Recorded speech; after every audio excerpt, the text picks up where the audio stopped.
Hey folks, day 2 of the challenge. How's it all going so far? Actually, for some of you, it's going to be day 1 if you started today, but I'm going to refer to it as day 2 onwards. So if you were a late starter, you just make the adjustments in your head, all right? Just finished a workout, pretty knackered, so time to refuel. Get it down you. Psych. No, that is not the answer. You know this.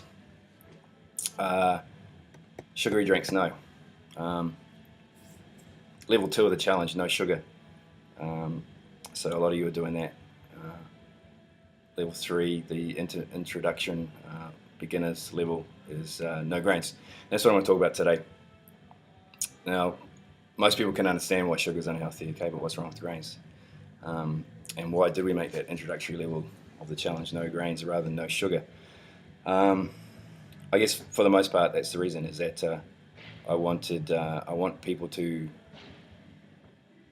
understand and experience the results that cutting grains out of your diet can have for you. Okay, everyone knows that sugar is bad. Okay, so trying to get most of you to get rid of the grains as a first step is our sort of hidden agenda, I guess, so that you'll see, wow, I had no idea, kind of thing. There's basically 2 main reasons to avoid eating these things. Okay, I'm going to talk about the first reason today. I'll try and make it a bit quicker than the ramble the other night. First reason. Basically, grains contain a lot of energy. Okay, it's that simple. Calories or kilojoules, however you want to refer to it. There's a lot of energy, and there's very little else of any benefit. Okay, not many nutrients, no vitamins, no minerals, nothing like that. Okay, unless they've been added back. Okay, that's why you get fortified breads and fortified cereals and all that sort of stuff. Grains itself, not a lot. Okay, all this energy is basically in the form of carbohydrate. And we've only got so much room to store it in our bodies. Okay, the muscles can only take up so much. So if you eat in excess of what you need, then bad news, buddy. You store the rest of it as body fat. It's really that simple.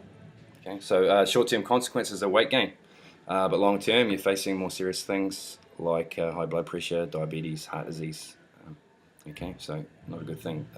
Most humans in this day and age just consume far too much energy for what we need. You know, we're sat on our butts 8 hours a day. I'm sat on my butt right now. I own a gym, and I probably still in front of a computer 5 or 6 hours a day.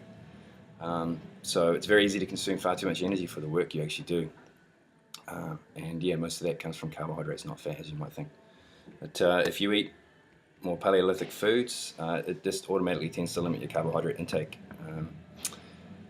We only really need enough to get through our day, plus a good bout of exercise. So ideally, we'd want to get most of that energy from dietary and stored fats.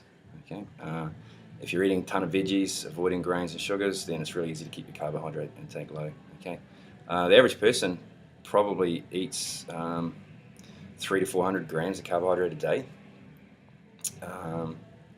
I just did a tally this afternoon on what I used to eat before I started going paleo, and it was well over 600 grams of carbohydrate.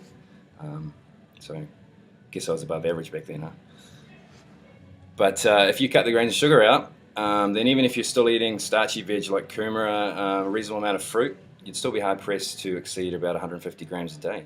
You know, if you think about our caveman ancestors, they couldn't get a hold of 150 grams of carbs a day if they tried. I'm sure they were trying. Yet they still had, you know, enough energy to maintain their lean mass and survive. And you know, we're around today. Essentially, all grains really are. It's a cheap form of energy. That's really why that's why you see them in third world countries as a staple. You know, it's a cheap source of energy. If they had another choice, they would eat something else. It's just really easy to eat this stuff, a lot of it.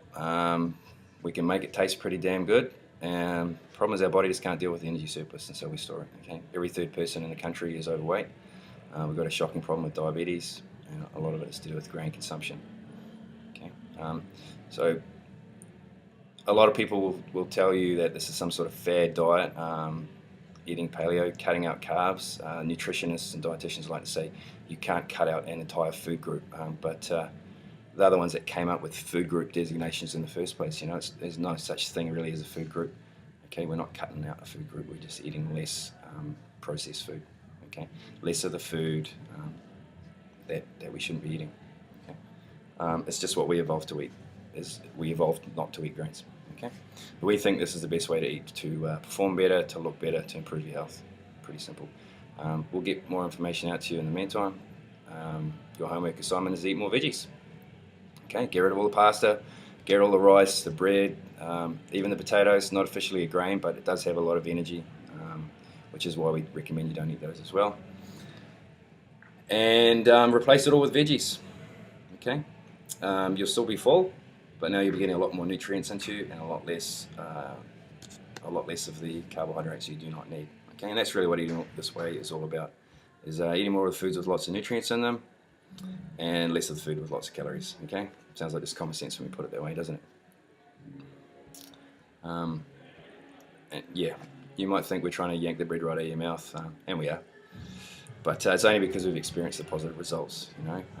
We've seen it in countless others, the effect that a grain-free diet has on health, energy levels, body fat levels. So recommend you give it a go, and we'll talk soon, back tomorrow with the second reason to avoid grains. See you.